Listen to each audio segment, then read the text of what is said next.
တချင်းလေးတစ်ပုတ်ချူဝဲခြင်းနဲ့လို့တချင်းလေးကအကိုတော့မပိုင်ရင်လဲဆိုတဲ့တချင်းလေးဖြစ်တယ်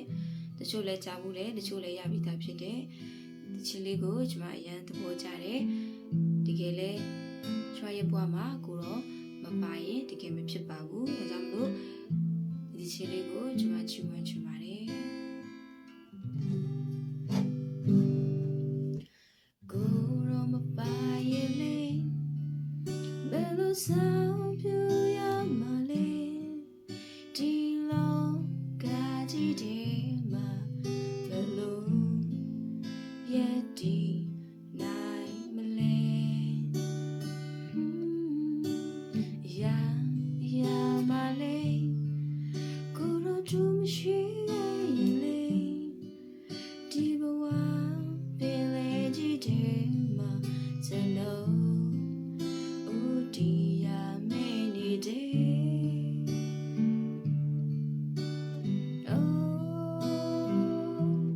ယေရှု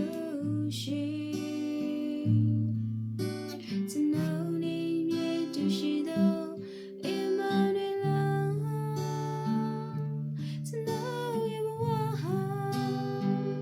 ကိုရောနဲ့တော့ကိုရောနဲ့တူ